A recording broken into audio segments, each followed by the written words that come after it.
All right, Jim, we're live. Well, good evening, gentlemen. I really do appreciate you all coming tonight. We've got a great crowd, it seems like, and I'm really happy about that. Our featured modeler tonight is going to be Pinush Gar, and I think you're really going to enjoy what he has to talk about. Pinush is a partner. I think there are 3 partners, Pinush. I'm not sure about that, but I think there are, in a company called Wi-Fi. And he has a product that he calls LocoFi. And this is a product that I've been impressed with, and I've written about it in both of the magazines I write my new tracks articles for. And this is a unit, a system that can operate any of our model railroads, regardless of what kind of power source we're using. Whether it's dead rail, whether it's DCC, whether it's DC, whether it's AC, whatever it is, this same control system can operate it. So we're not tied to any proprietary system, regardless of the manufacturer of the locomotives that we're running. That to me was unusual. The second thing that was unusual, I can do it off my iPhone.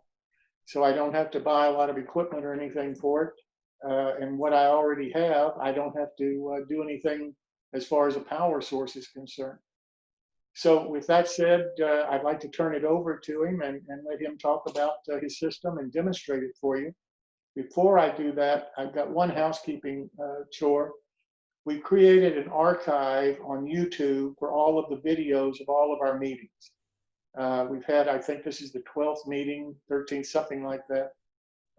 And the last one was last Wednesday night.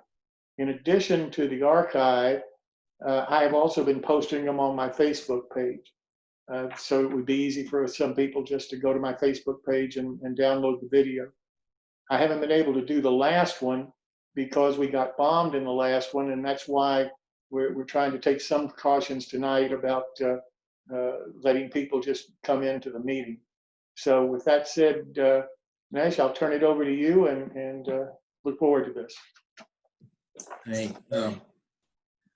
Thank you. First of all, I want to thank Jim for being so kind to invite me on his new track Zoom series, and I really feel very honored to be presenting here. As everyone knows, Jim is a MMR, and I'm not even very close to a modeler, really.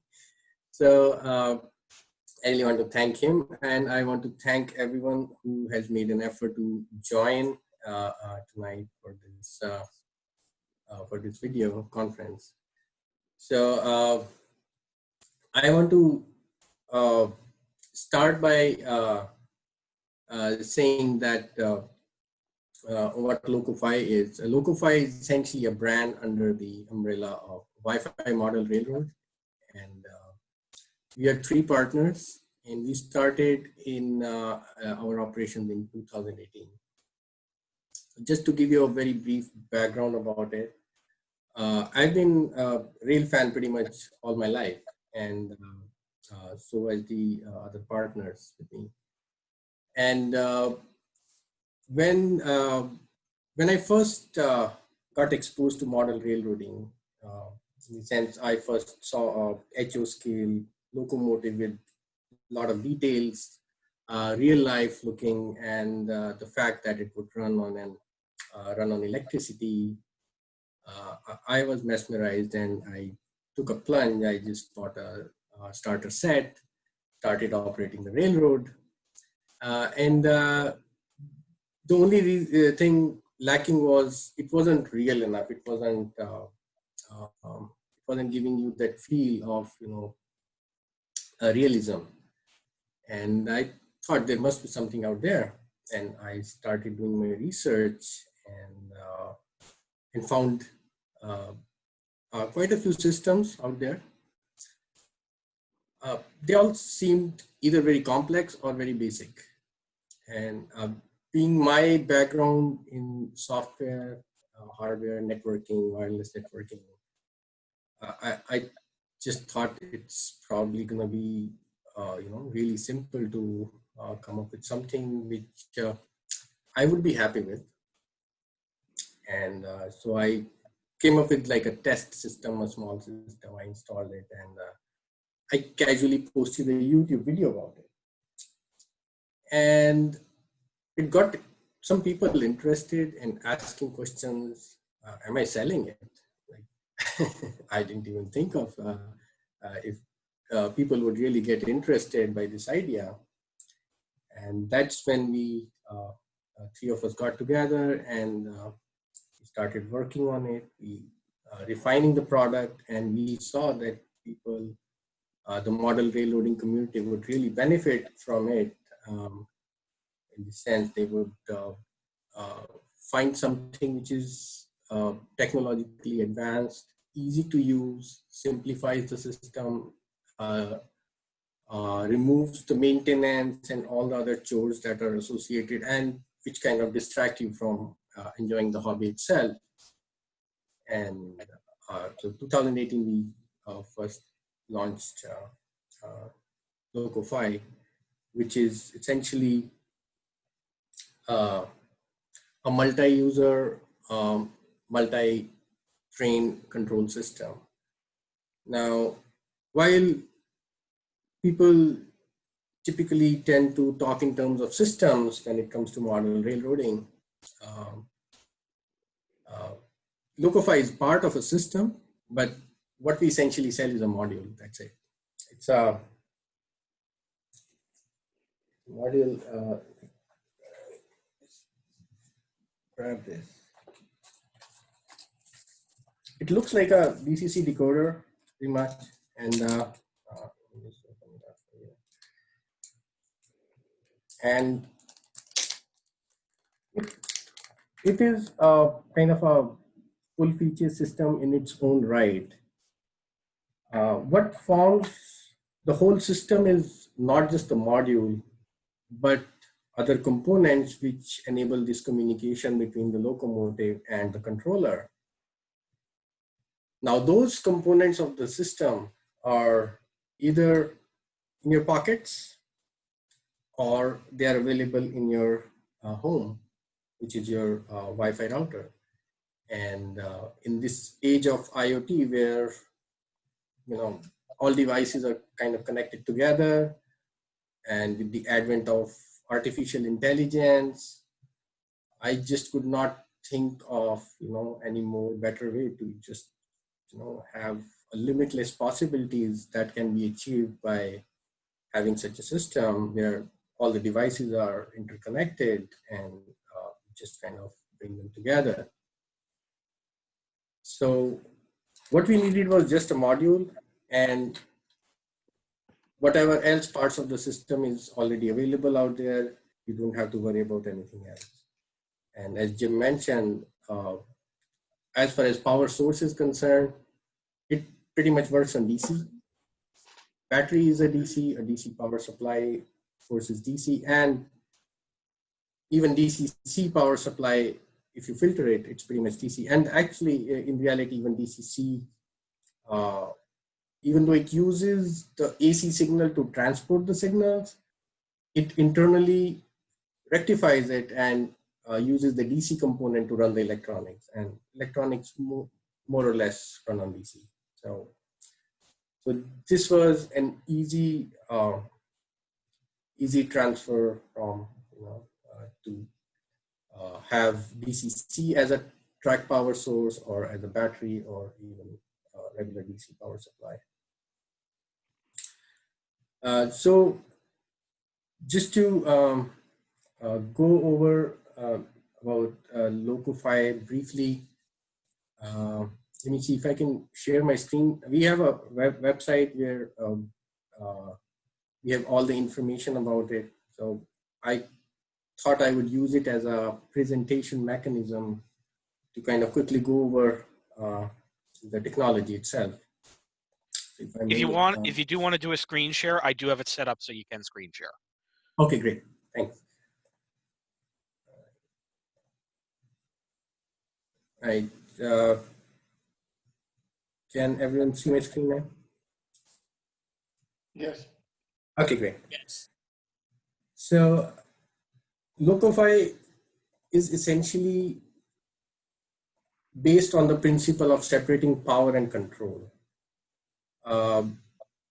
In DC or DCC world, the signal and the power, they go through the track. With Wi-Fi, you are able to separate that. In the sense, the control will be wireless while the power can be drawn from any source. That really simplifies your wiring. And Loco-Fi would work from a voltage of 7 volts to 24 volts. So we were aware of this fact that different power systems out there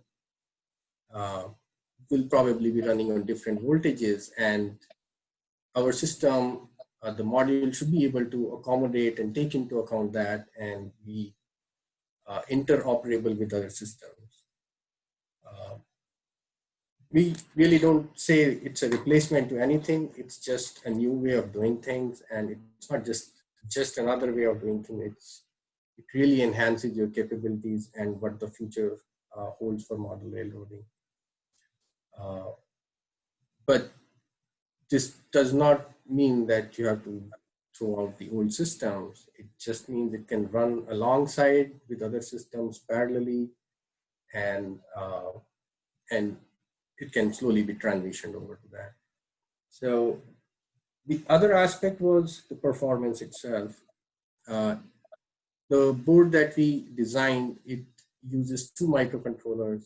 They're very powerful. One of them runs on almost 160 megahertz. And it's able to handle Wi-Fi pretty well. And then we have another microcontroller which is dedicated only for sound. And sound is another aspect that differentiates Loco-Fi. When I was looking at other systems out there, sound seemed to be something very proprietary with all the systems. We thought, let's make it more open source or more open-ended, so that as a modeler, when you work on your tracks, when you work on your scenery, you work inside installing the decoder, why not edit the sounds and load it to your satisfaction? And you may have a very good collection of sounds recorded, and I know there's a lot of talent out there. So having a non-proprietary file format like a WAV format, and we have instructions on our website on how to edit the sound. They're very easy to sounds are really very easy to edit. All you need to have is the right recordings, and you're good to go. So that is another aspect of this module. We have this micro SD card on the module where you can load the sound very easily. Just plug it into your computer and just copy the files. And easy to use. The controller of this is software based. It's a smartphone. You just download an app and install it, and you start running the train. Now, I've heard people looking for some hardware controllers. Hardware controllers really limit your choices. Software-based controllers, you update the app over the air, and you get new controls on your screen. And have you ever muted your phone and put it on vibrate? And you use that as what you call haptic control. So you don't always have to look at your screen. When you're notching up or down on the throttle, you just have to feel it. You don't have to really see the screen. But yes, of course, you may want to see, if you want to look at the speed, what speed the locomotive is going. And if time permits, I might be able to go over like how you can actually show up the real speed on the speedometer. So not only that, you can update the firmware over the air, which just happens with the click of a button. Can I ask a quick question? If you look at that, Sure. one of the things that might be a really interesting thing, this kind of comes from the telecom world, where a lot of people are really trying to figure out right now how to deal with cell phones in the office. And there's this idea of a cradle where you put your cell phone in, and it becomes like your desk phone. It strikes me that something that might be really interesting would be some sort of a physical device that replicated the limited set of physical controls that are in an engine, like something to turn for speed, or something to push for the throttle. I mean, if you think about it, there are about 3 or 4 physical controls. If you made that in a module where the phone sat into it and could control it as an output of the phone through some sort of output from the phone, then you kind of have a really universal throttle that you could both change the app, but you could also have this concept of more physical controls. What I find is a lot of modelers really like physical controls. And you know that new diesel throttle. Yes, So I'm just saying a very thought good process question. is And don't make it either or. and we have thought about it. Enough said. It was just an input. It really was just an input to say I think it's a really interesting. I like the idea of the phone, but it's kind of like the drones where they don't try to get you control the drone through the phone. They have the little thing you plug it into, and they've got the little joysticks. Because the argument with the drone guys is the joysticks are better than the phone, but they like the phone for the other functions. And so it's the interesting of combining physical with the phone becomes much more powerful as an I/O system for us to control a terrain. And that is actually the power of a software-based system.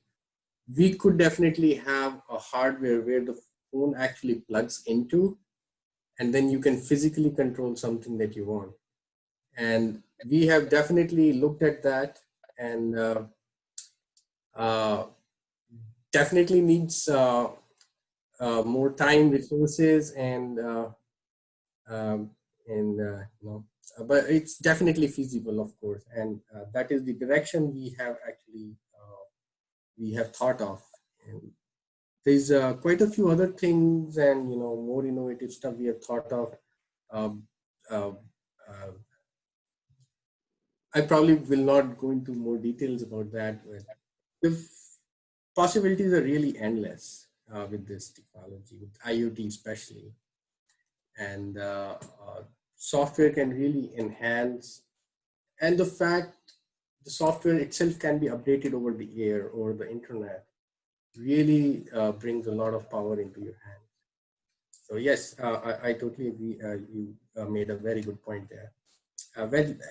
Actually, when we did a demo in 2017, even before we launched the company, after people were asking us on YouTube, are you selling this? We actually went to a train show to just kind of demo the system and see what people think. And we were surprised to see that, we weren't selling anything, but our table was like the largest crowd drawing kind of table.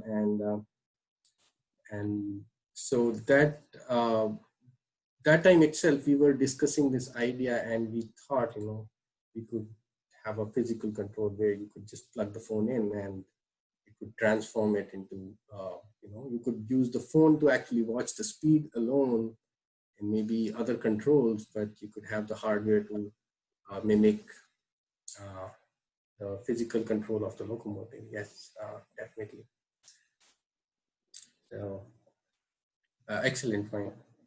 Going back to the ease of use is now we are working on features which again will be delivered through software, which you could simulate, the load, grade, braking, and just keep on adding whatever you want to the software. And of course, Wi-Fi comes with its security and reliability. And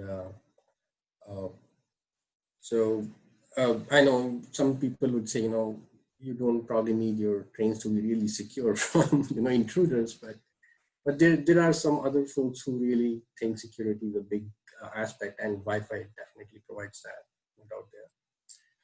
And as I will show in a demo, we have even features where, since a multi-engineer control, so if if one engineer is controlling a locomotive, it would show up on somebody else's other engineer screen that this locomotive is being controlled by engineer A, so none of the other guys can actually enable that control.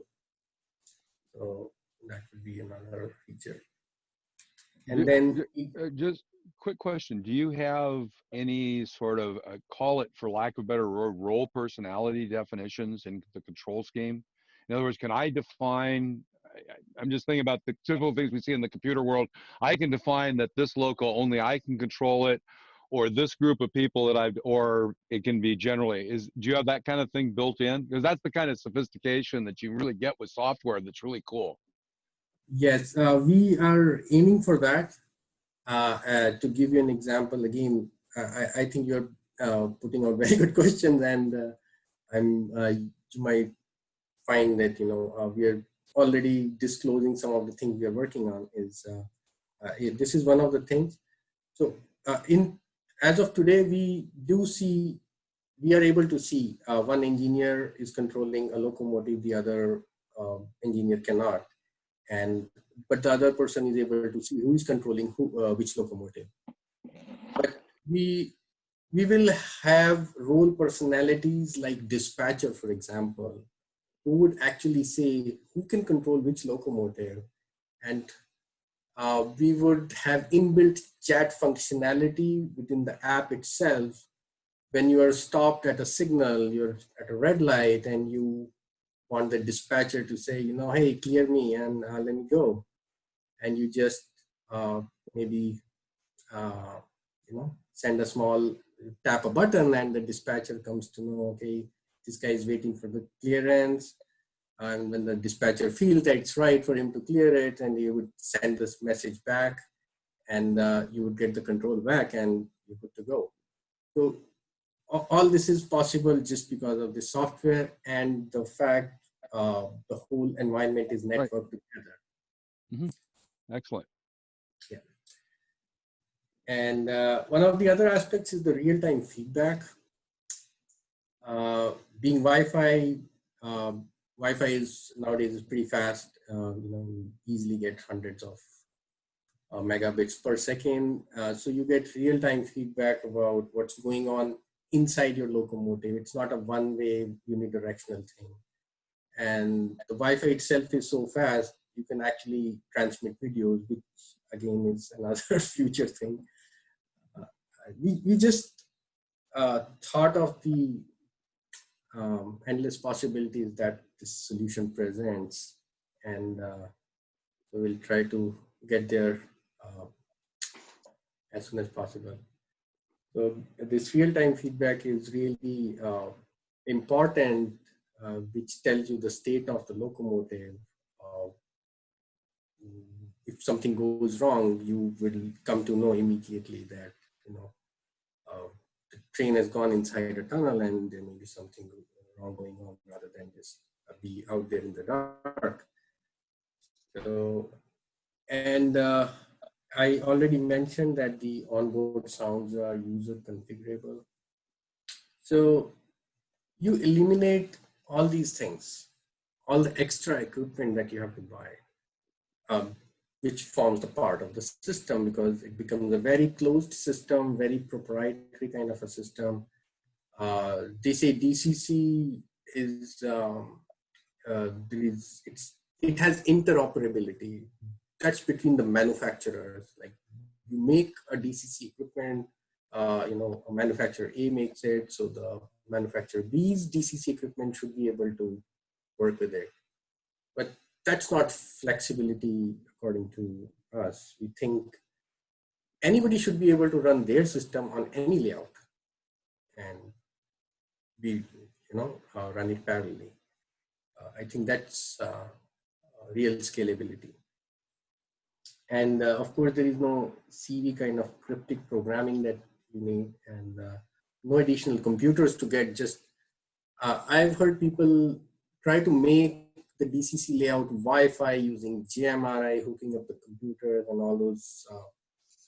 Being a computer guy, even that sounds complicated to me.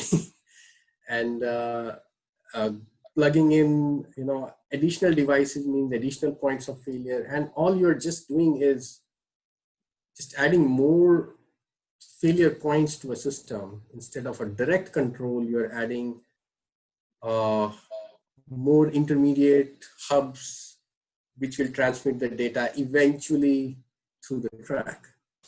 So, This is just a comment, another comment.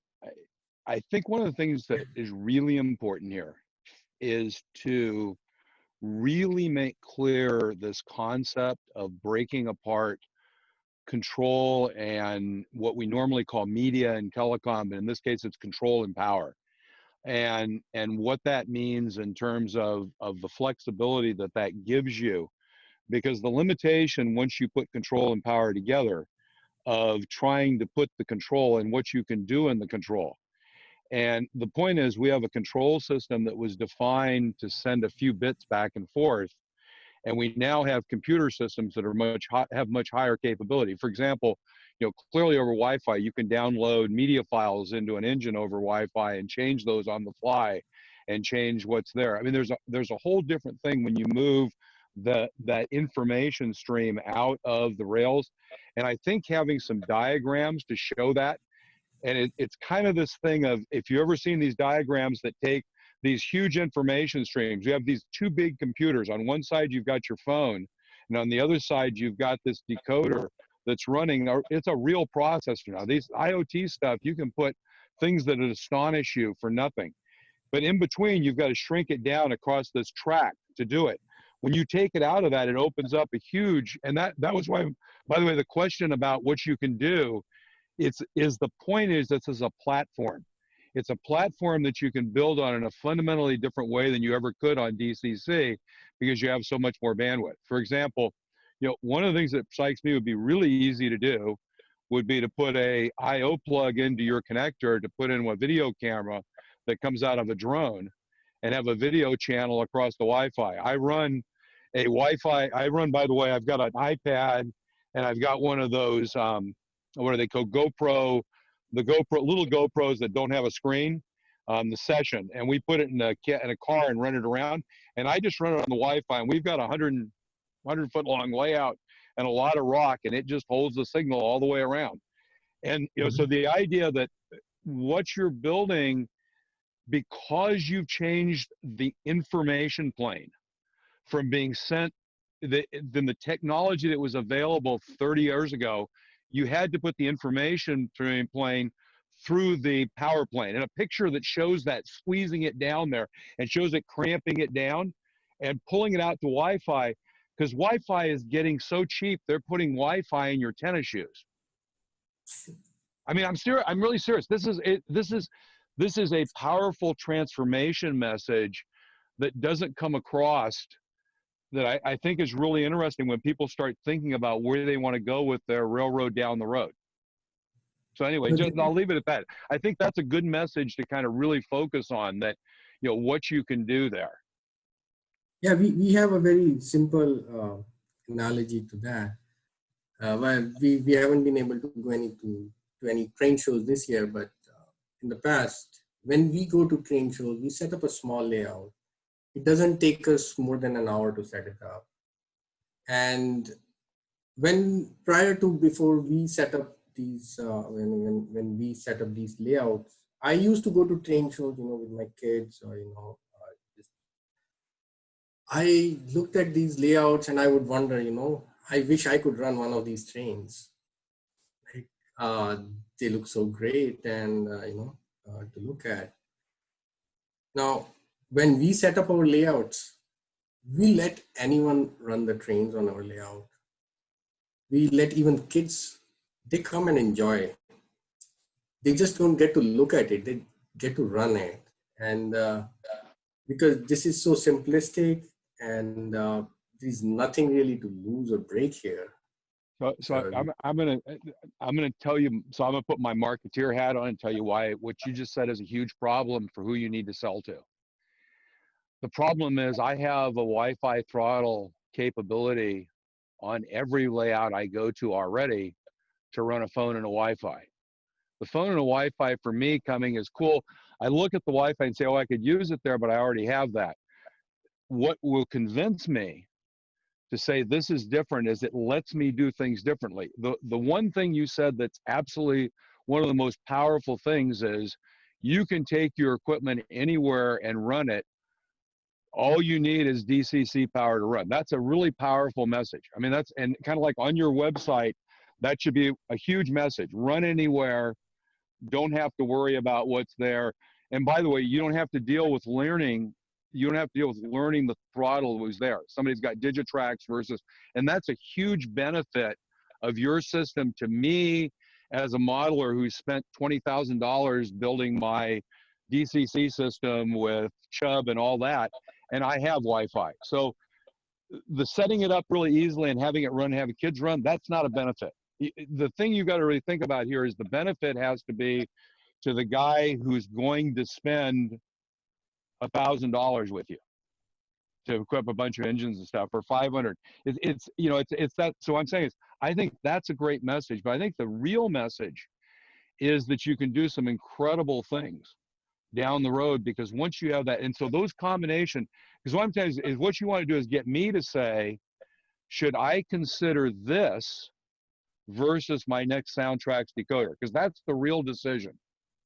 And so what you've got to convince me is of two things: that my money is better spent with you to buy one of your decoders and use your system versus buying a Soundtrax or any other brand decoder to make that decision to move from DCC to you.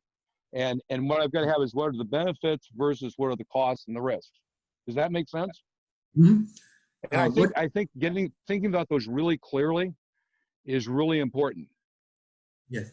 What I was trying to say is that kids are our future. When you mentioned drones and your phones, so kids really love screens, and from kids' perspective, it's really easy. They probably are able to operate the screens, when they're like really small. They know how things work. So it's for those who are already invested into different systems, and that should not change. I think. I mean, if I was in that position, I won't change. But that's why I'm saying is, excuse me, that's what I'm saying is, you have a really good, so here's the problem is, kids are not going to go spend a lot of money. The percentage of children and parents that are going to spend a lot of money at that level on this kind of system. If you look at where, just look at other technologies, where do you think most of the DCC is? It's not running around the Christmas tree. It's on layouts of people that are modelers that are invested in modeling. If I I come and look at your thing as a parent, and I walk down and I see the Bachmann logo in a package with a little control, and it does the same thing, and it's $60 and it installs that's what the kids and the parents buy, is they're buying that stuff today. What I'm trying to say is, I think, and by the way, Dylan, I was talking to Dylan about this in an email relative to his modification for the Bachmann rail truck. The perspective is you've got to figure out what is the available market of people that could buy my product. And could buy your product says two things. They've got to have a need for it, and they've got to have money. The challenge I think you have is the kids who have a great need for it because they love using the phone. The question is, do they want to be model railroaders, and do they have money? And that's the challenge in that market. The real market for you. At least it probably gets them interested in this hobby, which I've heard, over a lot of the internet discussion and things, that people are losing out on this hobby. Oh, absolutely. Absolutely. I agree with you 100%. I think that's important to support that. But what I'm telling you is the standpoint of making money. The money is going to come from the people that are spending $1,000, $2,000, $3,000, $4,000 a year on the hobby, because and those are the folks that already have some level of commitment to DCC. What I'm telling you is, I think you almost have two messages up here, right? You have a message for the young kids, but you have a message over saying, if you're a seasoned modeler, why do you want to consider this? And I think There are these two powerful messages that says, you can work anywhere. And the point, I think the point is there are a lot of people like myself, once I understood that message, that you can use it anywhere, I can take it somewhere else and run it on their layout, and I'm completely free of all that. And that is for me. I see your point. Yeah, and by the way, don't ever take what I say as criticism. So you guys, some of you guys know me, some of you don't. I mean, my background, I was a CTO, Right. CSO at a fairly major tech company. What you're trying to say, and I agree with you. I'm just trying to help. There. Could I butt in, guys? So, I'm brand new. I said it. I'm Bud, and I'm talking from Pennsylvania, and I have a whole different slant to what you guys are talking about. I found this in the magazine, and I ordered one of these boards, and every morning I get up and I put it on my test layout, which is my windowsill here to the left of me. Okay, because I've been locked down for 3 months. And we have a 10-man, 12-man railroad club, and we have G-scale with 7 engines converted to radio and battery to get over the dirty rail stuff. And we have a HO layout, an N gauge, and an O gauge layout in a 41 by 41 room. I'm going to try to sell this feature with our equipment that we have on all 3 scales is from past radio members who have passed on, or wives who have given us the stuff that was around the Christmas tree. We have one engine that I bought for HO, and one fella has the N gauge layout on a 2x4 table. But I will tell you about this controller. It works wonderfully. I can see where kids would like it, but you're talking to 70, well, I better be careful, 65 to 90-year-old guys in a retirement village. I'm going to try to sell this to guys that don't all have cell phones and don't all know how to work a computer. But I've been struggling here through the whole lockdown to get set up to work. I have put Piyush's board in a 1495 Chessie HO engine that was donated, never out of the box, okay? And it runs like a charm. And I can't wait to get together with the guys to get them to okay me spending the money to do this. But all I wanted to listen today is because for $39 I bought the controller, because my Android 10 Pixel 3, I cannot get it to control the engine. And that's because Verizon plays with Android 10, I guess. But that's what I attended this for, to just see if anybody had an Android 10 phone that works on this. And I find out more that it's really not that. But we chose 3 years ago to put up, we were donated this room to put up a railroad, and we tried to cover all the scales to satisfy everybody. And like I said, we haven't bought any equipment other than the one engine I bought, and that is radio controlled. It's an articulated HO engine, and that's radio off our track power. But really, I think this is pretty good. Your points, Phil, are well taken. you know, you have the investment in DCC. We chose not to do that for two reasons: the money. The other thing was we're all old guys. By the way, And guys, it's something to learn. the commentary here is not so much about myself, and it's more of a commentary from a business perspective of helping the Loco-Fi, the guys from the business perspective of, quite frankly, I just look at this stuff as a business from them is what's the best way to optimize your revenue.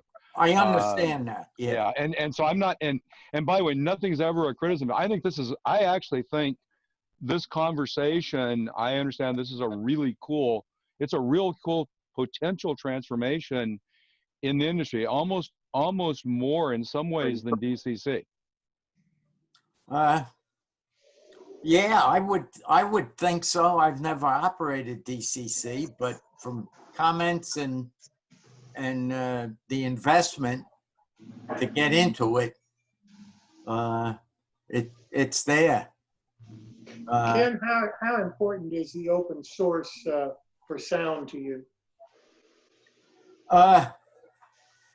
You know, I think of that because if I get another board or I get the okay, well, whether I donate this to the club, that's all up in the air, and it really doesn't make that much difference.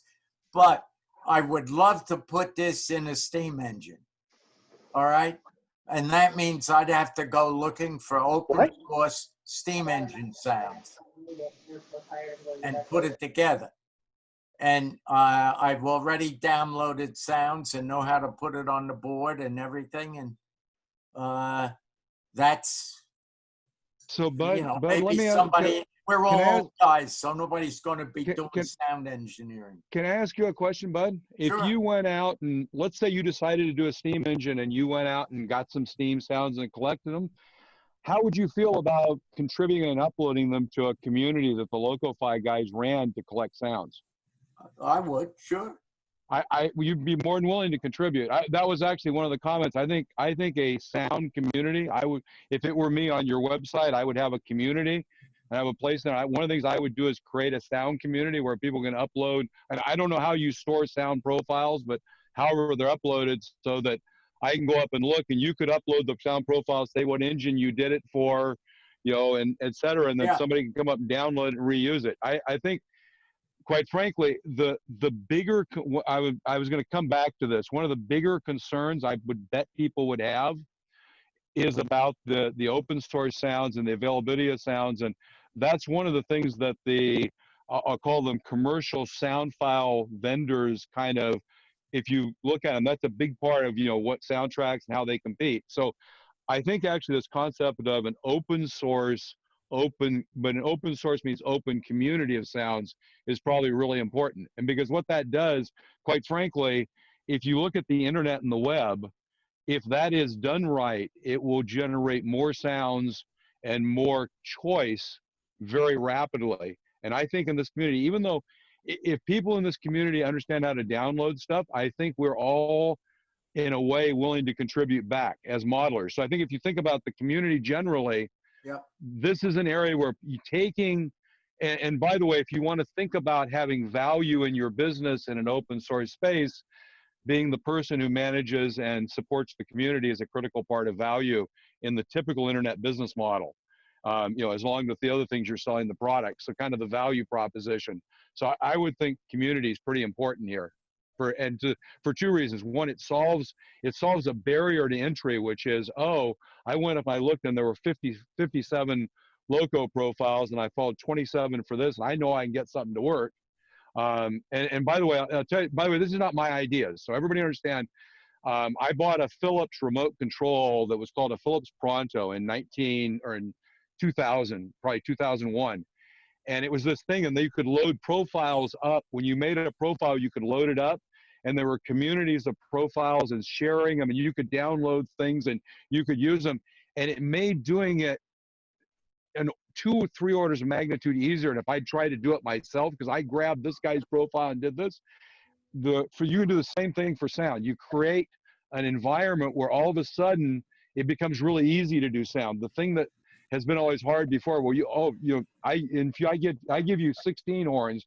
Well, no, I give you 8, and that's a differentiator. Open source community with a community contributing sounds, all of a sudden you've got 400 horns.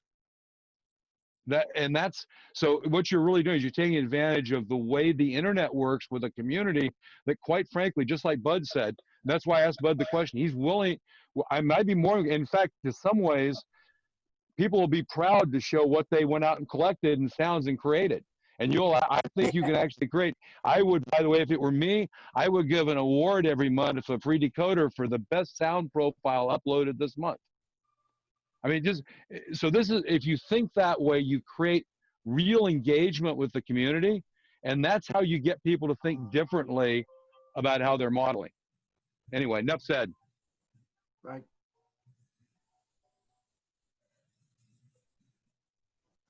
Okay. Okay, I'll mute.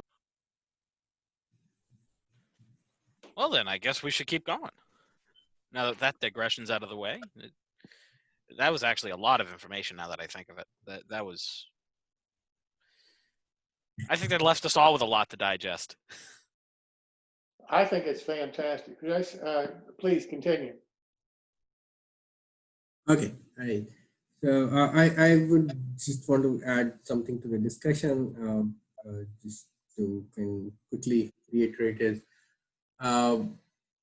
change is hard, especially if you are already having a system. Change is kind of hard, and only for someone who doesn't have a system, it probably makes sense, or only if you're adding to your layout, it makes sense. And that time you have to really say, shall I try it? And for example, we say we give 30 days, money back guarantee. Like if nothing works, breaks, just return it to us. No question.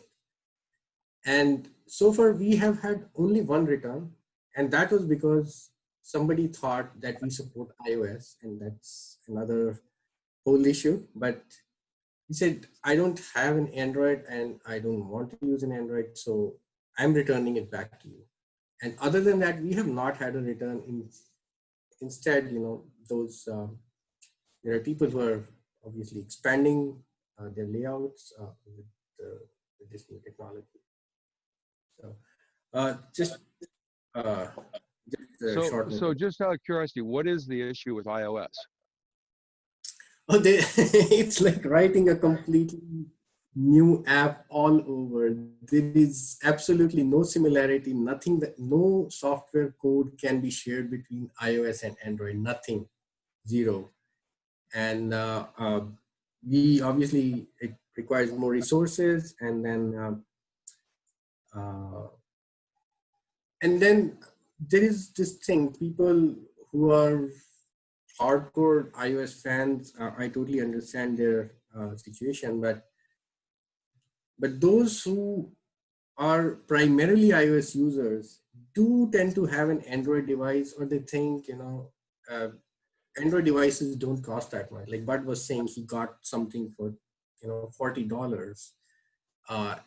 I don't think you can get an iPhone for even 10 times the cost if you were to go with the latest version. So a switch from iOS to Android is easier. So we have been adding features to Android, and we will, once it is mature to a point, we will definitely release the iOS, because it's a complete rewrite of the application.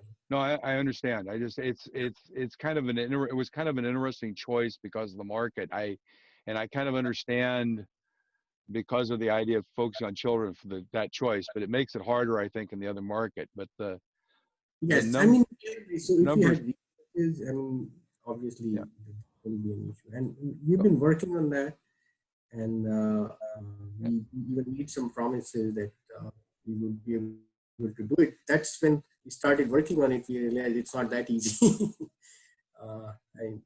Go for it. The programming language, the environment, the system, everything is very different with iOS.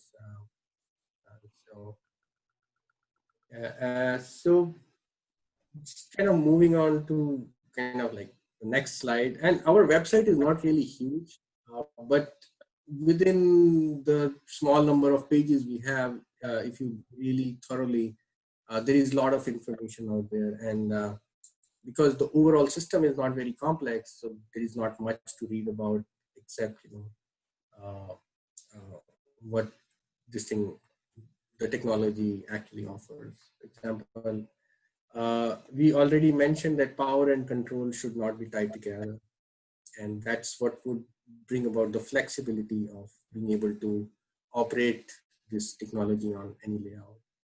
And then we talked about powerful computing. We got two microcontrollers on board. And obviously, Wi-Fi has the advantages which we talked about. IoT is a buzzword nowadays, and with automation, artificial intelligence, we can just scale it up and do what's not really. And that's our futuristic ambition to get to that level. And then there are like different ways to connect with the locomotive, a single user, or single user to multiple locomotives, or multi-user, multiple locomotives, and there are smaller hidden facts that people we don't really kind of say it out. For example, your smartphone could be an access point. You don't even need a Wi-Fi router. And if you have like two modules, one of the modules itself could become an access point, and you don't even need a smartphone to act as a router. And the ways in which this networking can be done, it can get really complex, but the way it can be done is really simple. So that's another powerful feature. And we actually did a survey in our in the train show that we attended in 2017. It was right here in our backyard, Pleasanton, and that was another place where we found out. We actually surveyed, how many people actually are having Android versus iOS, and we didn't really go by what people say on the internet. We made our own survey, and we found it was a pretty good 50-50 split between these two devices. And considering the reasons I told you why we made that choice, And by the way, the biggest, when you said the answer of the $40 device, that was the end of the question. The point is, I mean, the real answer I think is, I would say is, why would you want to use your cell phone and burn the battery out running your trains when you can buy a $40 device that does it better and just use it? It's actually, and by the way, I use an iPhone 4 that I had years ago as in my box to run at shows. So it's actually interesting. You can actually take what seems like a negative comment as a real positive, right? We didn't invest in Apple because it's so doggone expensive, and what we found is nobody likes to burn their, people who really use their phone for this, it just burns your battery out. So we've taken advantage of the fact that Android's so doggone cheap. You get a $40 device, and now you have it to use for controlling the train. You get all the benefits that people like with Wi-Fi, but you actually get the benefits of having a device that's dedicated, and that's what Bud did. I mean, I think what's really interesting is that the workaround actually becomes, and that's the great thing, is to make the workaround a benefit. The benefit is when somebody says, well, why don't you support Apple? Say, well, we find people don't like to use their phones because you burn your battery down really fast. And the answer is, we're doing making the right thing. Not that we don't want to spend the time doing it. It's an interesting way from a business perspective is, never say, well, we didn't want to do it, or that we decided not to. Say, no, customers told us this was the right thing to do, or that. And the way to solve it the other way is that the battery dies, you don't want to use your phone, because it actually is, between us, it is actually a real problem. If you go to an event and you use your mobile phone for 2 or 3 hours running engines, and when the Wi-Fi drops, the screen drops, often the engine drops. And so you actually have to keep your phone running with the screen and with Wi-Fi running, which actually is almost maximum battery consumption for a phone. It turns out it's doing so many things. So you'll burn your phone out in a couple of hours. So the idea of having a separate device actually becomes a benefit, and being able to have that really cheap device, the Android's a great benefit. Yeah, if your phone does not have a SIM card and you're not running any other application in the background, uh, we have run 2 days train show with just one phone without recharging it. That's and again, I think that's great. Those are great ways to say, because I think this idea of, you know, a cab costs $80. The cheapest cab, a Wi-Fi cab's a couple of hundred. A $40 Android device that you can use for this is great. And plus, you know, like I said, at the point, some point you get video in the future, that device can show video. Right, right. Yep. So it's really it's the concept of don't let the things of the past. Well, you should use your cell phone, but use the technology as a controller. That was a great answer. Right. So, so when we combine together the Wi-Fi advantage and the local Fi, we get to what we say the local Fi advantage, and which is coming down to easy to use, intuitive, prototypical, user configurable, without using the CV codes or the cryptic programming. It's pretty easy with sliders, buttons, and of course open standards and third.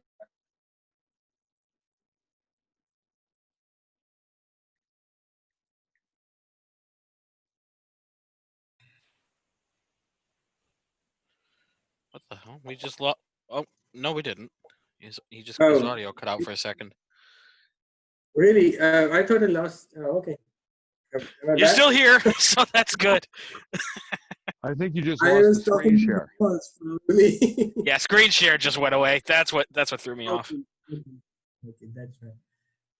Well, I pretty much covered from the screen share, except if we want to go over the install guide and you know, the configuration, depending on how much time we have. Are these meetings on time schedule, I believe? We haven't been booted off yet. I'll be honest with you. Okay. I don't know why Zoom hasn't kicked us off at an hour yet. They have. Because they like us. Yeah, we're such good guys, aren't we? That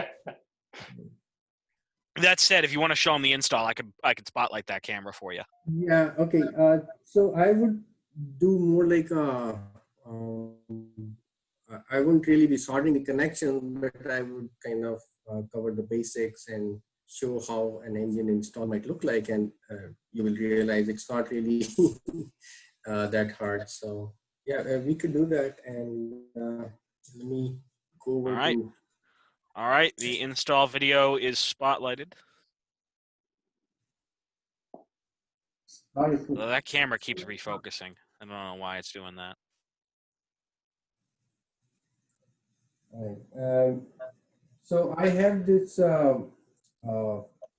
Atom blue box in front of me, which has the DDLL-HA, which is the Loco-Fi Generation 1 board, which is slightly bigger, but it offers 2 amps of motor current. And so this has already been installed inside this locomotive. I'm just going to open the shell and see how it will look from the inside. And then I have this DDLL-HB, which is the smaller module, and I'll go over another locomotive to see how we can install it in your DCC ready type of locomotive. I'll just put a shell here. And the most important thing with these older blue boxes is to isolate the motor, and that is the most important part that you need to do. Other than that, it's about soldering the 7 wires. 2 of them are power and 2 of them are the motor. So that takes out 4 wires, and then there's the 3 wires, one for the front light, the rear light, and the common, and the blue wire. So it's 7 wires, and once you have isolated the motor, this is how the connections are soldered. The black wire of the power supply goes here, the red wire goes here. The motor has been isolated, and we have an entire install video on our website, to show this process if you want to look at the soldering and everything. And I just kind of on top of the motor just like that. I didn't really do much about this one, but lately I have been interested in 3D printing, and I have been creating mounts for my install. So if I know you guys are modelers, you probably are into 3D printing already. So if you create a design based on the inside of your shell and the internals of the locomotive, you could easily design something that would just hold the module and just print it off. And I have done that for some of my newer installs, and they look much cleaner installs, and they actually hold the board much better. So, and the shell kind of holds the connections for the LEDs. I'm gonna now go over to DCC ready type of locomotive. Now people ask this question to me pretty often. Is it better to install in a DC only locomotive or a DCC ready? Now I say both have their merits. DCC ready locomotives typically come with LEDs pre-installed in their slots. All you have to do is just take the DCC ready board out and replace it with the Loco-Fi board and just start with the connection, nothing else to do. With the DC only locomotive, either first thing you will have to isolate the motor, and secondly, if the motor is already isolated, you will still probably, in most cases, you will have to install the LEDs. So finding spots for the LEDs, doing the figuring out where the board will fit is probably more difficult than actual sorting the connection themselves. So I'm just going to open this up, and I have already removed the DCC ready board, and you can see right here is the wires for the LEDs. The red is the positive, and that would solder with the white wire of the module, and the black would solder with the blue wire. And the similar thing would be done in the cab here, where there is like two wires for the LED. Now we have these two wires of the motor, which would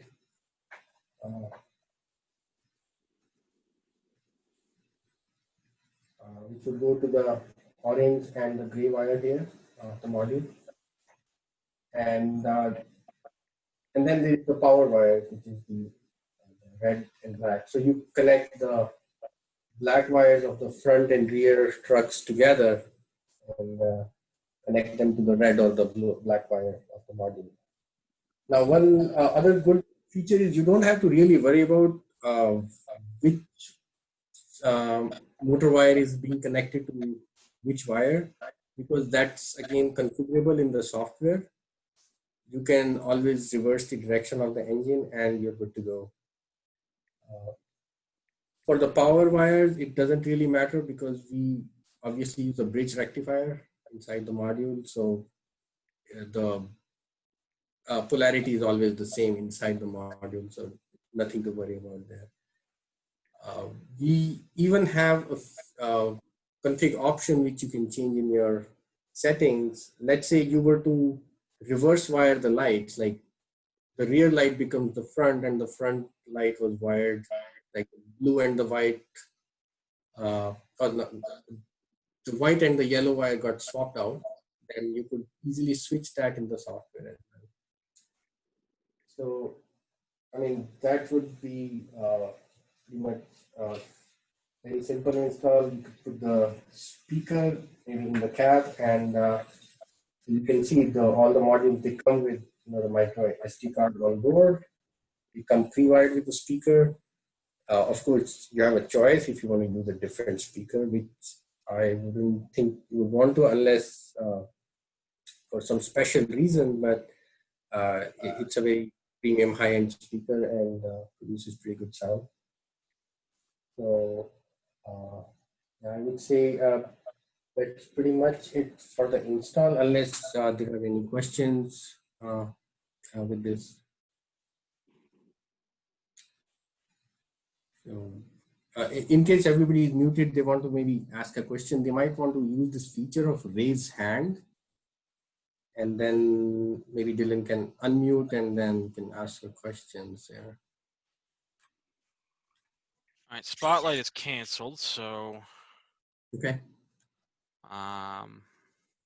So in theory, once you start talking, it should bounce back to you. Okay. Right. So, right. So if there are no more questions, then we can move on to a demo if anybody is really interested in that. And All quick right. question. What kind of speakers are you using? it's a 1.5 watt 8 ohm speaker. Yeah, I mean, I've been watching the NMRA X things that they've been having. I guess pretty much almost about a month now. And one of the first ones they were using was using cell phone speakers. You know, like for the Apple the Apple 4 and stuff like that. And it seems that the sound quality is a lot more bassier, especially sort of like diesel locomotives and stuff like that. Yes. There's a pamphlet out there, but I don't have it offhand. But probably if you look through the archives of the NMRA X specifically, I think the woman that did the presentation, her name was Kaylee. Maybe you might want to look into something like that, because the sound quality, especially for diesel engines, since they're much more bass, makes it a lot more better. And she was also saying that, you know, since, you know, there's a lot more engineering put into the cell phones, because of a lot of people are trying to, you know, get that, you know, sort of like the best amount of quality out of the smallest speakers, whereas traditional training. Nowadays they want to use it as a like a music system as well. That's yes, yeah. You know, you want to get that bass in there, whereas a lot of the, from my understanding, a lot of the ones that are specifically for model trains and all that, there's not as much engineering involved, so that's why a lot of them sound a little on the tinny side. Yes, no, the one that we use is definitely a very high-end speaker.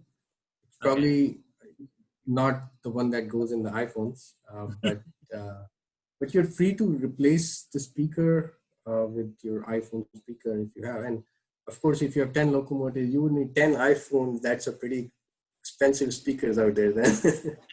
So you're not shipping speakers though. You're just shipping a decoder.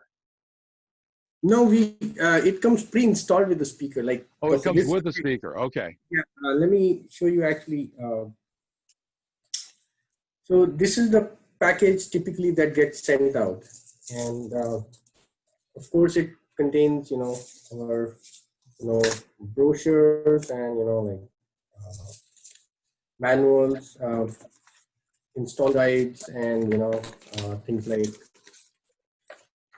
the configuration settings, how they can be done, and all of this is available on our website. But we still send out like a hard copy, you know, like the technology, what it does, and what goes out as part of the module package is this. So this is the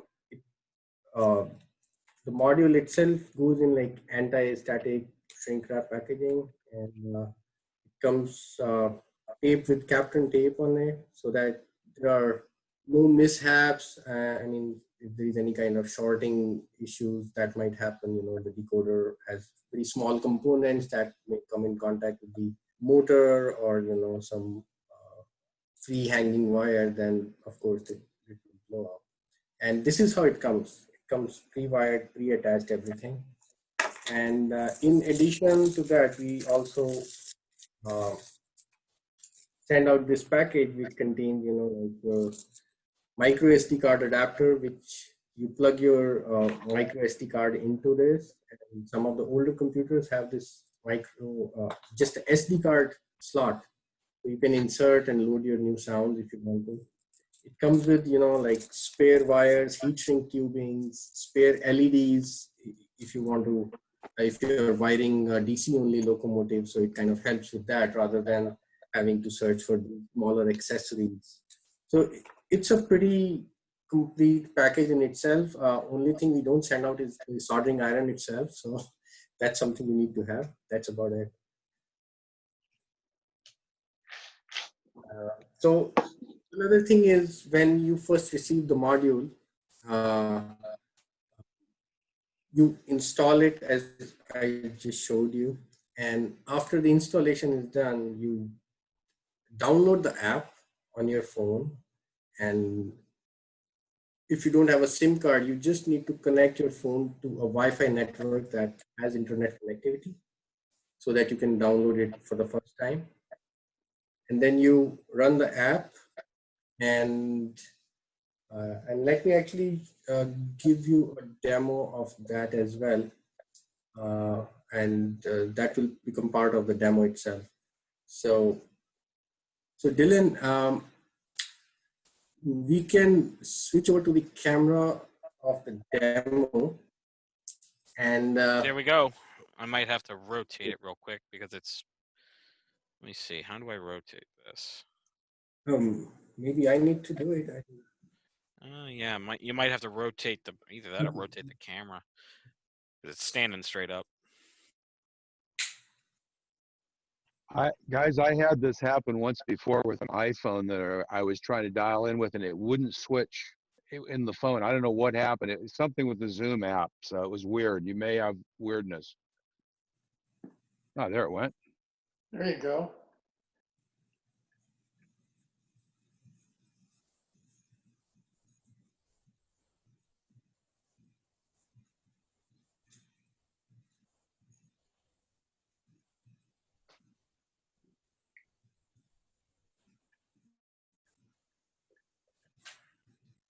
Okay.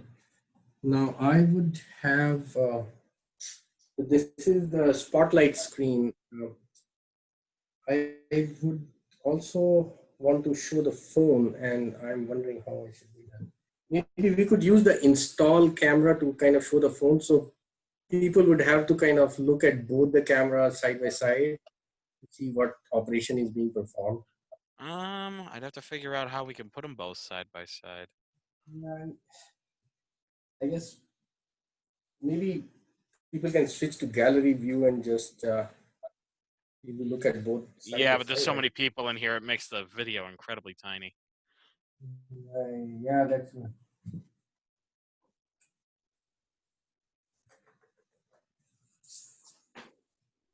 You can use your camera if everybody does the following thing.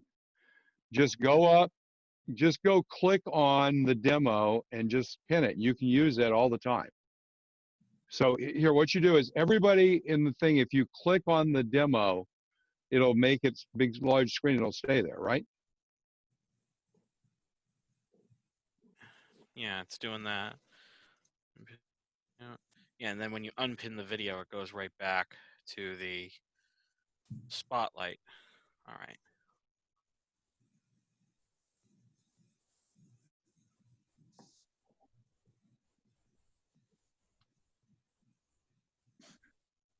All right, so we got the phone up top right now. Once we're moving and you show people how to use the app, I can just hop over to the other side. That's not a big deal. So let's find the app.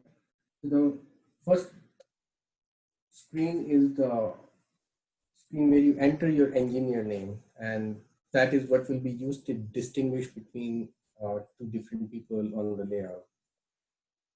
And with a checkbox, because each person would probably not change their engineer name again and again each time they log on. You just you can uncheck this box, and it would straight take you to the main screen.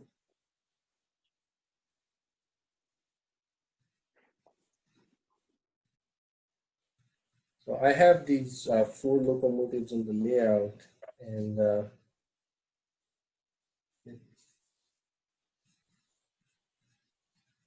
so first you hit manage.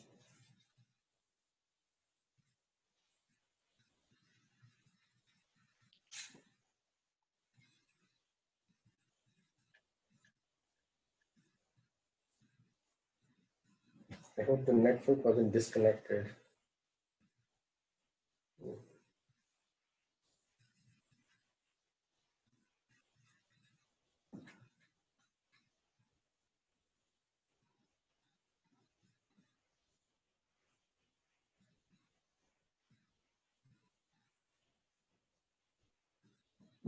Okay.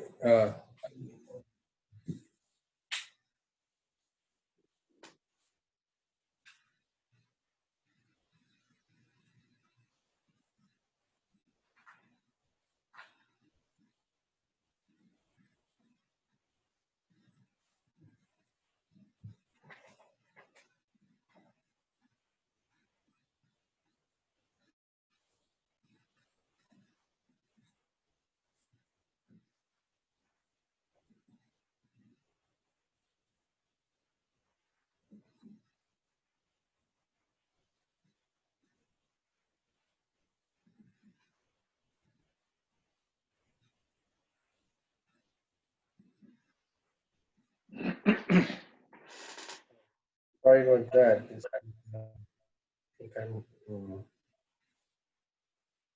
my the Wi-Fi router dedicated to the network is the train network is probably acting up.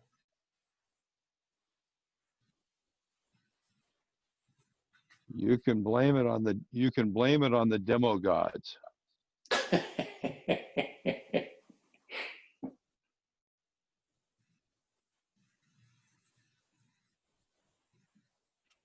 Well, it could always be worse. I mean, you still got other locomotives you can work with, so at least from the looks of it. Right. I probably need to log back in. And I can see just one locomotive right now. I just had mine running on the windowsill, but you couldn't hear the sounds. Okay. Give me 1 second. I'll be right back.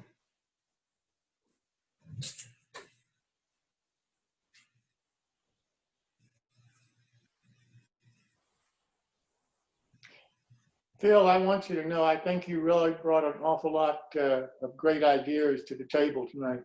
Yeah, by the way, yeah, just for everybody, that was one of the kind of the thought process here, was to help folks and thinking about, something like this. How do you approach the market and that? So that's kind of why a lot of those questions came, was to make that valuable from their perspective. I think it's fantastic. I think you taught a basic business course here tonight, and I really appreciate it. I think it's really great for both modelers that are thinking about bringing products to market. I think this is exactly the kind of things that they need to hear from a person who, frankly, has been there in a different environment, Yep. A much more competitive environment, maybe. No, not really. Not really. I mean, this is a competitive environment. There are a lot of, what's interesting about this market is that it's not a huge market, and there's a lot of choice in the market and things. So this is a competitive market for someone trying to make a real go out of a business. Yeah. Because I mean, so there's a big difference between me buying a $400 3D printer and printing something on that and investing to make electronic circuits and develop software and develop a system. There's a very different, and one of the things I recognize, quite frankly, the level of investment required to get to the point where the Loco-Fi system is, because I quite frankly know exactly what it takes to do it. And it's a significant investment. So, my perspective is I'd really like to see, the team that's done that have the best chance to succeed. And it often turns out that the people that develop something, that have the vision of the problem that they'd like to solve and the technology capability, don't have the best way of presenting to the market as to why it's valuable. And that's often, it's making that correlation that makes products great. So that's Ken, part of why I think this is good for everybody. Ken, that's what I call mentoring by an expert. Exactly. And that's the kind of help that so many people need. There's no question about it. I mean, I talk to people all the time that may come up with an idea, but getting it from an idea to something that's a viable product in the market is two different things. No, it's absolutely true. I'll just add Yes. this. Phil, the email you sent me last night made me feel a hell of a lot better. I will say that right now.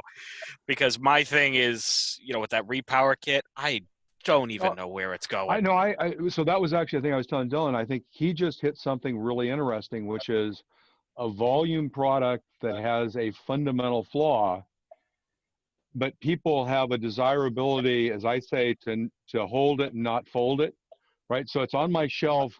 I really love it. I spent some money detailing it, and our time and money detailing it, but then I found it didn't work very well. If you can solve that problem for me for $50, I mean, it's one of those things of the value is that the $50 gives me the $200 back I spent 3 years ago, and the 10 hours I spent detailing, I can get back for $50. Lots of people will spend that. And it's a very different market opportunity than when you're selling detail parts and you have to find somebody building a fairly specific model. The volume is very different. And that was basically my email to Dylan is, as you look at the market, you have to understand what's called the TAM, which is the total available market. So ask yourself, if everybody in the world who could ever buy this would buy it, how many in the heck could I sell? And what I was telling Dylan is there's actually some pretty really interesting numbers. If you look at how many units a company like Bachmann has to build of an engine to justify the cost of tooling for a run, it's not 100 or 200 units, it's thousands. And so if you can find a market like that, it's a really different kind of market than the normal craftsman market. It's a very interesting observation that each kind of, this is not a very singularity market. And a product like Locofy is also profoundly different because it's not a scale product. It's a horizontal platform product that plays across different scales. I mean, we're a market that's partitioned by scales and by what I'll call affinity, narrow gauge, standard gauge. And so there's a lot of partitioning in this market. Some products are very much in the partitioning, so you have a very targeted market. You got to find that market, which is why at the narrow gauge convention, there's huge opportunities to sell stuff. It's a very focused market to a buying population that has a high buying and sees that as a buying opportunity. So it's a great retail opportunity, where something like Locofy that's very horizontal, you need a very different kind of play to go sell it. So it's thinking through, what's my product? What's the problem I'm going to sell? How do I communicate that well? The comment to the website is, when you come on the website, what I would have on there is a big banner that said, take your engines anywhere and run them anywhere on any system. That's what I But what I'm saying is, when you go look at the website, that's not there. And this is the problem. It's a technical website. The problem is technology doesn't sell. Emotion and problem solution sells. And by the way, the operating guys, think about that. How cool would that be if you're one of these guys that loves to operate, that you can have your 10 favorite engines and you can take them to anybody's layout and you don't have to worry about that they have that damn Digitrax that you hate or whatever you hate. You can use your Android devices and run your own trains on anybody's layout. The same with your layout. If right, I want to come to your layout, I can bring mine. Exactly. But I mean, the OPSIG community would be a great affinity group to go focus this on, because of solving that problem, which is they like to take their gear everywhere. I think the sound innovation is a huge thing to put up. Any sound anywhere, open source sound. We're the Google of sounds. You got to make the association really understand. With this, you're getting communities of things. It's like Yelp. It's like those things. And so to my mind, I think one of the things that's really important here is to emphasize what the benefit of that. The benefit is that you're not limited to sounds by 10 guys working in New Jersey. there are hundreds of modelers creating new sounds for you to enjoy and choose between. And the sounds you create can be shared with hundreds of modelers as well. I And mean, to me, the sounds don't all have to be U.S. The sounds can come from anywhere. from So anywhere. you're really opening up the world market for the sounds. Absolutely. And my point is, on your website, you want to sell the value and the benefit. And then what you want to do behind that is say, and what enables that is a new architecture and platform that disassociates the data transmission between the computer and the engine and the computer that controls it, which now you really want to be in your hand, does it in a new way that allows this transformation. So that's kind of the steps. And so, and by the way, the really interesting thing is I live in a little town called Pleasanton, and they're right up the street. And I have a funny feeling that we're pretty close together because you actually look familiar. I think that was probably from one of the shows here locally. So, Hey, Phil. but anyway, it's just guys. And by the way, just be really clear. Nothing is ever criticism. The beauty of this is that business people don't understand about business. It is so damn complex that you can be the most brilliant engineer in the world, and you need a lot of help on other things like marketing. You can be a brilliant marketer and not understand anything about how you do the database to track your customers. So it's just one of these things of putting it all together. That's what makes it really good. Anyway, I'll load back to you. Sorry. Hey, Phil. Phil. Thank you. Okay. Phil. Thanks, Phil. Thanks for the inputs. So okay, actually we are in a state where we have just received the module and we have added installed it in a locomotive. Now we are supposed to add it to our network. So we already see one of the locomotive is already added to the network. The others are waiting to be added to the network. So do you want me to go back over to the install video real quick? Oh, yeah. Okay, let me do that real quick. All right, you're good. Okay. So once you have this main screen, you can already see one locomotive is already added. I will go and say add loco, and it will show me 3 other locomotives that are waiting to be added. And that's was the reason. So I'm just going to enter the password here of my Wi-Fi network.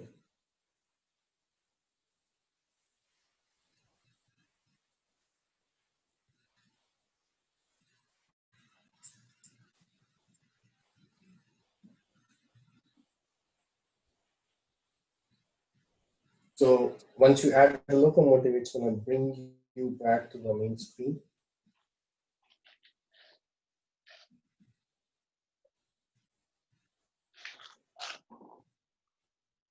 Hopefully it had.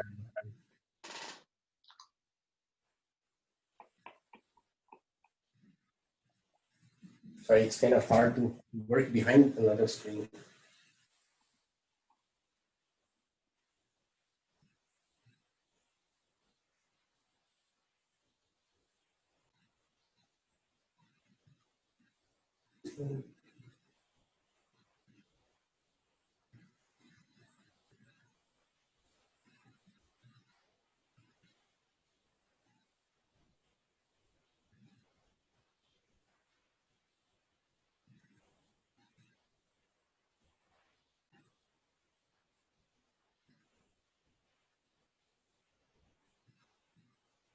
Probably didn't add it. So I'm just gonna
So for some reason it's not connected. Yeah.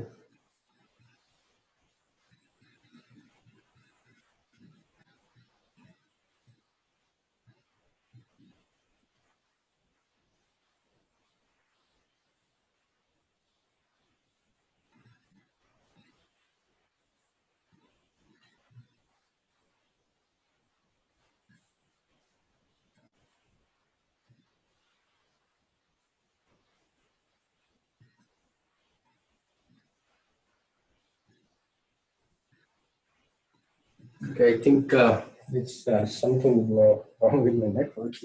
Ah.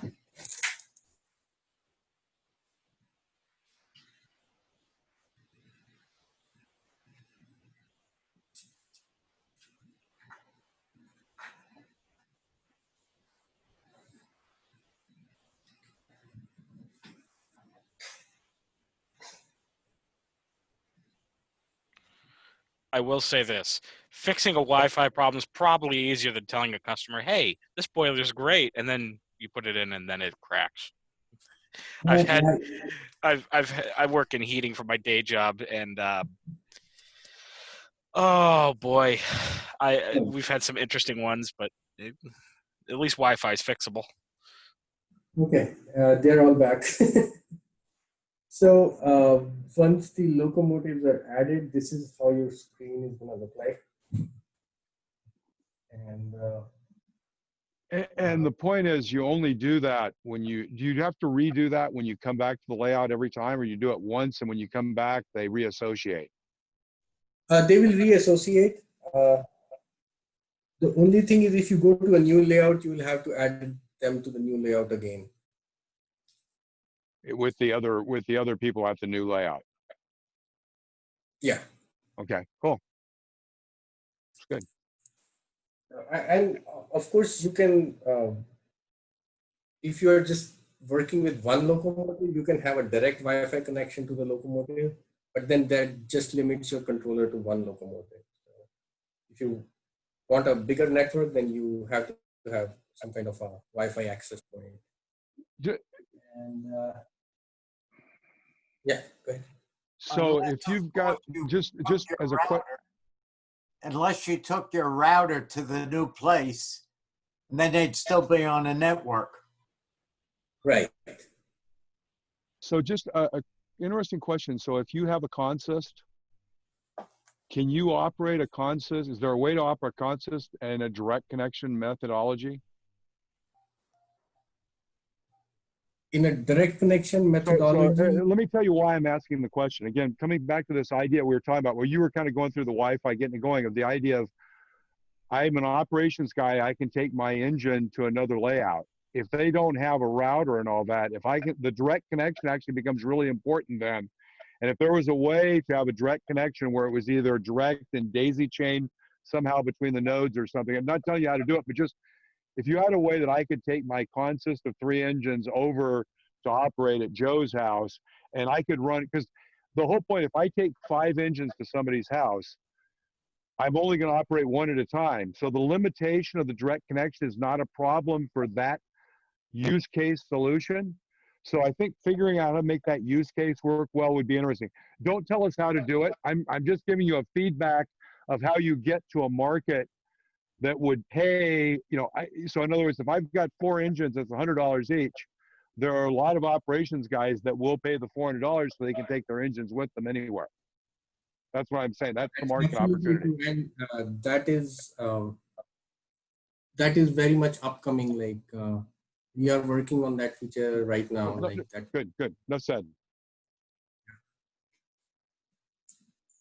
So you click on manage, which basically enables your locomotive. And I have another phone here, which will show that it is being managed by this engineer 7.1. And click on the locomotive.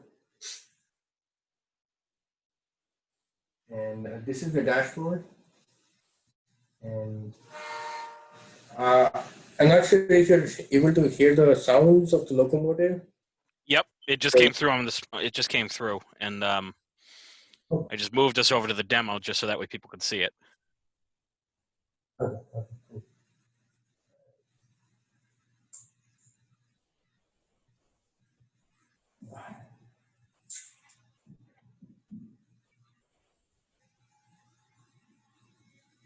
Hey, Dylan, it hasn't actually moved the demo over for us. I think it is separate from the recording. I think I see the problem. I got to spotlight it separately. There we go.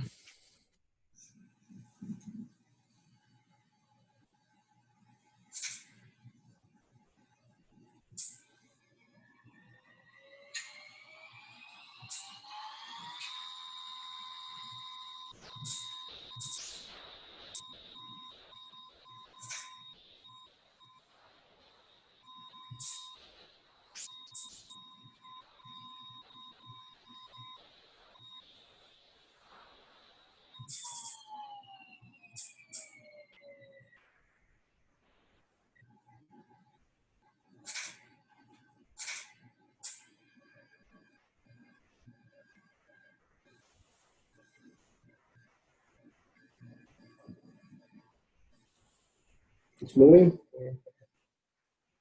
Yep, it's moving. All right.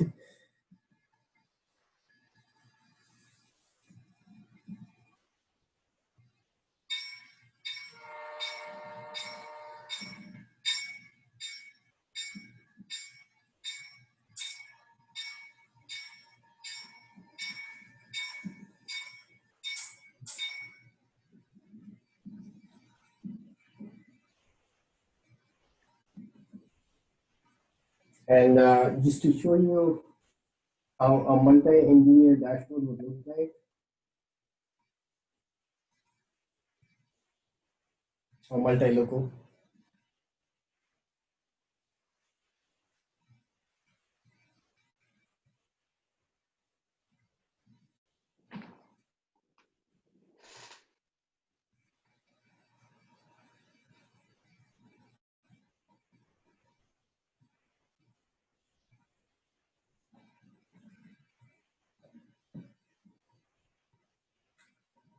Sorry, I lost my internet connection.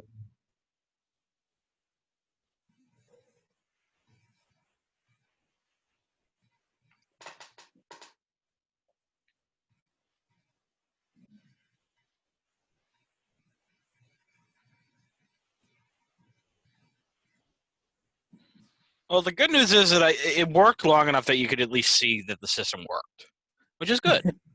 And I'm sure there's, let's be honest. Whenever you get put on the spot, something has to just fail. That's I'd hate to say it. That happens all the time. Yeah, No question. If you've ever hosted your railroad for anything, it'll always have problem. especially I'm sharing this internet with the Zoom meeting. It's probably putting a more overload than my Wi-Fi router can support. It's a home router. It's not more of a professional one. So I believe that could be the reason. I wouldn't fret too badly. Can I say something? Sure. Yeah, hi, Miles. How are you? I actually have this system, a couple of different units. They work great. I did buy a separate router that I put in the layout room, and I could take that with me to anybody else's house. It makes essentially a dispatch center for whatever engines are on my system or whatever. So yes, you could take engines with you. The sound is fantastic. The speaker is an enclosed speaker made for the sound. It does a great job. Asish is really a kind of a pioneer, but he's done a great job of putting this thing together. I do it because I have an NC wide layout, totally, but it's a whole lot better to spend just essentially $100. You get the speaker, the sound unit, and the control all in one. It's just a cheaper route to go for getting essentially what amounts to a DCC type of control with the sound, with everything. Plus, like you say, you can change the sounds out if you want to, make them whatever you want to. But he's doing a great job. I only have one question for you, Satish. Have you done anything about a keep alive or a battery on board for intermittent track contact? Yes, we were working on this project called Amrit, and which would support at least 5 minutes of track power, and the project has been delayed for some reasons. We had some heating issues with the board, so we are reworking the design, and then we get sidetracked with different other priorities sometimes. that, but that is certainly a project which is also in the works, and it would eventually enable you to plug in actually any a battery of any size. Why we chose something which was of a smaller milliamp hours was so that it could fit inside an HO scale shell itself. But I mean, you could just power the locomotive with battery, and it would just, So, can I ask Miles' question a different way? Sure. Have you exposed the pads on the decoder that you can put a N voltage power keep alive to?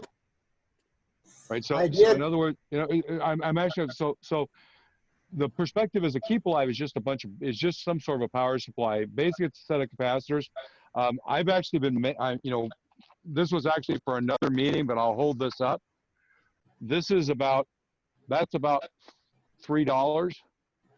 That's a piece of plastic with 5 capacitors, a Zener diode, a resistor, a couple of resistors, and basically it'll run an HO locomotive for about 18 inches, and it'll run the sound. And it really is about all you need. So if you have the connection points for the wires, you can just put that in and solve, quite frankly, for most of the DCC folks, it solves about 90% of the problem.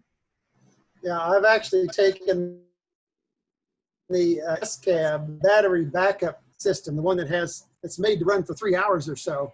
And I've actually put that onto his system, and that works. Then you can be dead rail if you want to, and still use the Wi-Fi system. Exactly. And so yeah, I think the perspective there is the little keep alives are really easy. As long as you know, as long as you just say this is where you solder it in and this is how you do it, it works good. And I know you're making one, I'm sure. So this is what we were planning to come out with, and this is I'm pretty sure it's smaller than even those capacitors, and it would easily last for 5 minutes. And with those 5 minutes, you could actually run a complete reverse loop without having to have any kind of detections or anything in place, and even go over from one part of the layout to another, like a section which is not powered at all. And this is like still a work in progress, and we're still working on it. But we try to go beyond just the capacitors, just for the sake of it. Like we saw the battery technology has improved, and you can really miniaturize things, and that is one of our focus on. I mean, I have seen even Wi-Fi kind of systems. Experimental systems, if you search on internet, you will probably come up with something. But the biggest problem had been to bring it down to a size and scale which could fit inside a HO scale or smaller type of thing. And that is what we have tried to achieve here. I guess my point was that until you get that, if you can have just a drawing where the pads are to put it on, and then go look at the keep alives and go say, hey, go buy this keep alive from Soundtracks or this keep alive from this 2 or 3 commercials. Say if you buy those, cut them off, solder them here like this, put a little video together, then it's solved. And then when you come out with your product that's better, it'll be there. But in the interim, you solve the problem, and it doesn't become, the thing is you want to take the objections away. And that's an objection. Miles is an objection is, yeah, I bought one, but it stuttered and I don't have a keep alive. And getting a really great world beater keep alive in 2 years is not going to cause Miles to buy 3 more today. But knowing he can get a keep alive from this one on from Tony's and plug it in will cause him to buy. So it was a buyer's objection question. Right. Of course, I mean, we don't have exposed pads yet, but they could certainly be sorted on a couple of points on the board. We have thought about that, and we just didn't want. We really didn't think that everybody would be able to, just take off the Captain tape and then kind of go and try to sort out the micro connections that are on here, and in the process not destroy the board. So it would definitely be like a very niche thing. Very few people probably would be willing to go that far. So, yeah, I mean, meanwhile, we could look at that possibility. We did think about it. You know, the other thing you can do, which is different than a regular decoder, is as long as you combine a rectifier chip with any commercial Keep Alive package, you can put that in front of your board. The reason you can't put that, the reason you don't put the Keep Alive on the track is because it's weird and it changes and so they move it up, and the reason you don't put it in between is because it would interfere with the signaling. I think it turns out that, and I bought 10 of those on eBay for $10. And so if you just take the track power, run it through a rectifier, and then take that and put a Keep Alive on that with the power to you, it'll actually work perfectly. I believe Yeah. if you just, and probably it doesn't matter which Keep Alive you buy because you actually have another power supply inside. So just pick one that's got the capacitors you like and the size you like of any of the commercial ones. So that would be a good app note, how to add a Keep Alive on easily with a rectifier. And then the easy thing to do would be build a quick little Keep Alive with a rectifier whilst you're building the nice one and get it out. I was actually talking to Seth on one of the ones we were doing about the one I built. He's actually Seth Newman about building a little board, and it would be interesting to talk about, is there a variation of the board that has a rectifier on it, or the capability of putting a rectifier so you use those boards. So because he's building you're absolutely right. You could actually do it today, and you could actually have as many rectifiers. We even Anyway, it's just the idea is, I bought one, it stuttered. Now I know I've got Keep Alives on my DCC engine, so I can't get a Keep Alive on this.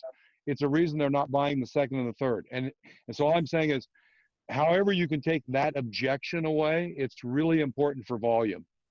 Yeah, right? I think Miles, that Miles, I'm looking for Miles to raise his hand and agree, and Bob and Bud, because it's the guys who've already bought them, and it's what are the things that would keep you from buying the next one, and that might be something, or then you say, oh, I got to go dead rail in that. Anyway, enough said. That's why we in G-Scale went to battery power because we had a lot more room. Absolutely. It's cool. Right. So I could show more features in the app, like the config settings and what are the different user configurable settings, like the sounds, the haptic controls, and things like that, time permitting. But I don't want to hold everyone up. So if you have any other questions, or if you please let me know, and I'll be glad to answer. Hey, Miles, I'd like to talk to you on the side. It's Bud. If you got an email address or something, or if you...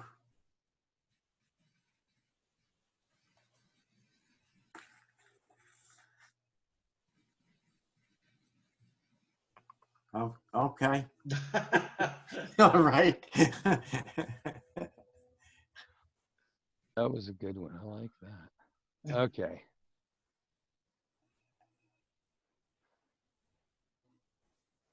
Okay.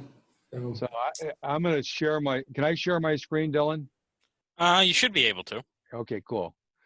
I'll show you guys an interesting thing that was actually a project but it could actually be an interesting product if somebody was into wood making. This was some scrap wood in my garage. This is some Luan plywood inside. This was some actually reasonable plywood, the sides and one bottom. This was some 1/4-inch plywood. This whole thing took about an hour and 15 minutes to knock together using a table saw. It's a 1x1 square foot storage. What you do is you get all of the 1 to 12 here, and because those fill in basically 1/2 and the middle line because of the way it works in a grid, you can use these other ones down here at the end actually for all the other sizes, larger sizes.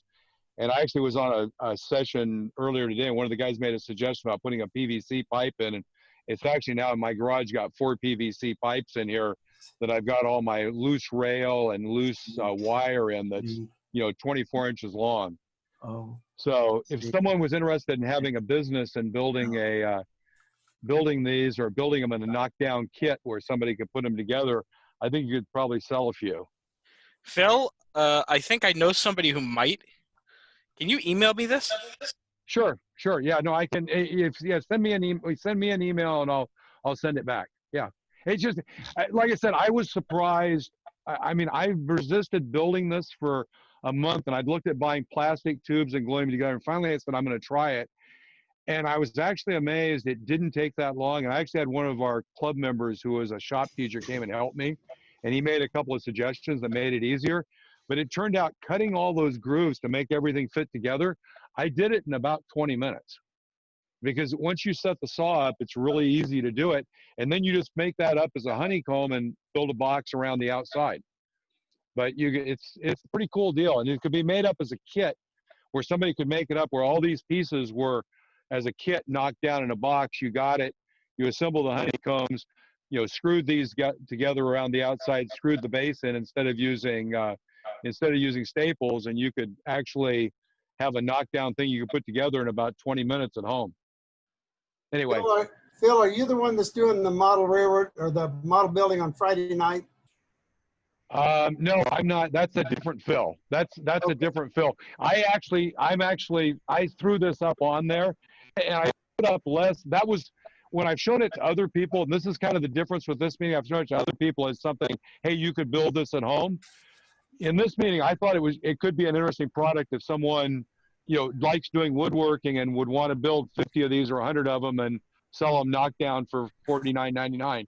Quite frankly, I think this is a lot better than the one that is sold by the Fast Track guys by Mount Albert. They have a thing they call the lumber yard, and it's got tubes and stuff and it's cut. But in terms of the density and being able to get at stuff and have more volume in the same volume space, this is actually better for that. So yeah, cool. Anyway, that was all I wanted to show you guys. There's just, I guess the only other thing is there is the other project. I built that little gray thing back there to do my shelves. I'm trying to clean up my workspace. Well, that was my goal last weekend. I've gotten 90% of my inventory in one room. It's organized, and you guys saw the crates sitting behind me on Wednesday. That's just the stuff I need to get rid of because I'm like, oh crud, this is literally, I don't need it. I know your pain.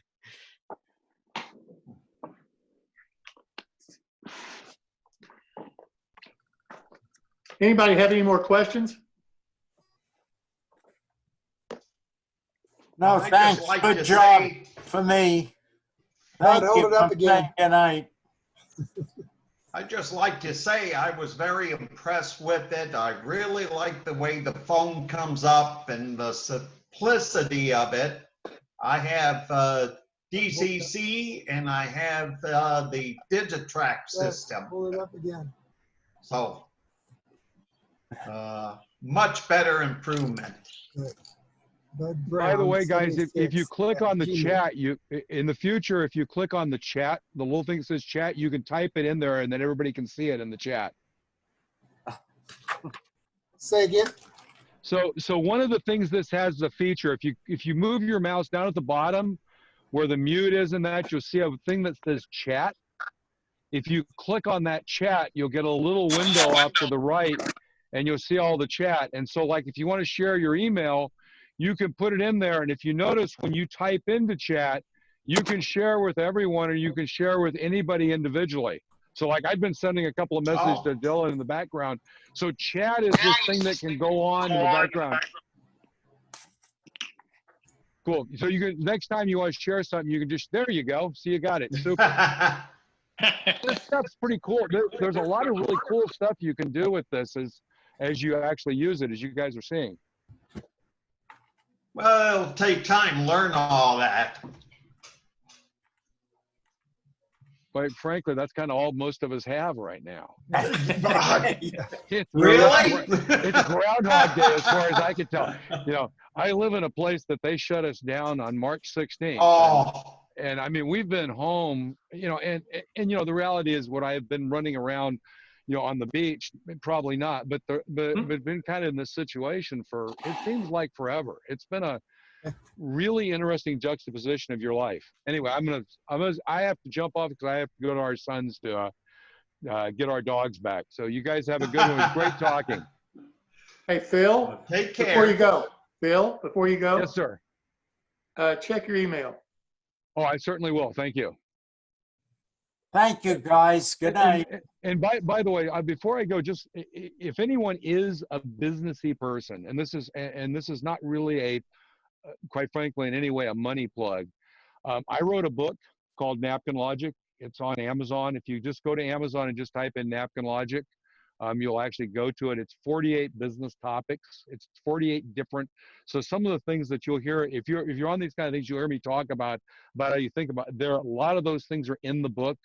It's got 300 figures in it, or 280 figures. So a lot of it is drawings and telling you how to think about markets and how to think about marketing your plan. And then it's got technology and how to manage people. It's got a chapter called The Customer Always Lies. And it talks about how it's the idea of somebody doesn't want to buy from you. They generally won't tell you why. They will lie with something you can't contravene. So if I'm selling a product to a company and the guy is buying from his buddy who he plays golf with, he'll tell me my product doesn't have a feature that he absolutely needs and he can't buy without. And what happens in many companies, that becomes the most important feature for everybody to have. The reality is, if you go back to that company, I used to do this when I was a CTO of a $1 billion company, is I'd call him up and I'd say, hey, I can get you that feature next week. Will you cut me a PO? And 6 CIOs of 6 Fortune 100 companies, none of them cut me a PO. All of them had other reasons they didn't buy. So it's that kind of thought process, right? Which is really understand how you do things in business, and that's how you're successful. And so like Dylan says, and the thing that's really interesting is for all of us, it's not hard stuff. Most of it's just common sense. It's just having you think about who's my customer? And if they're a customer, they have to have a need.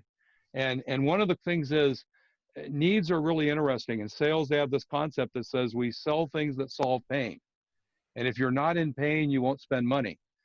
And so again, the pain actually that's being solved by Locofy is the fact that DCC is too complex, it's too hard to take my engines to other places. When I get there, it's different. That's the pain. You got to find the pain to solve. And by the way, I don't think the pain is model railroading's too complex for my 15-year-old, so I'm going to buy Wi-Fi. I'm just saying, my mind, Right. as the guy who's done this a lot, that would be my reaction. My reaction would be the opposite guys who really like to take their engines everywhere and like to have that stuff. I think they'd spend $300 to $500 real quickly to adopt this for their traveling engines that they like to take with them when they operate on other people's layouts. And all of a sudden, the idea that you change the culture in the operations community, that bringing your own engine is now a cool and new thing to do because you're independent. It used to be it was a problem because you had to use, you know what I'm saying? It's an interesting thought process about how you get to customers. And that's what I love thinking about. Yeah. But anyway, right, if you're interested in Napkin Logic, it's in the Kindle list, so you can read it for free if you've got a Kindle account. All right, before everybody goes, let me announce who's going to be here next Wednesday. Will be Jack Deisel, who owns Ipsic Hobbies. And I think you'll really be interested in him. He's he's a neat guy. He really is. And Jack, if you're still around, I do appreciate you swapping dates to be able to do this next time. So with that said, unless anybody has anything else, thank you so much for coming. Hope you learned something, and have great modeling.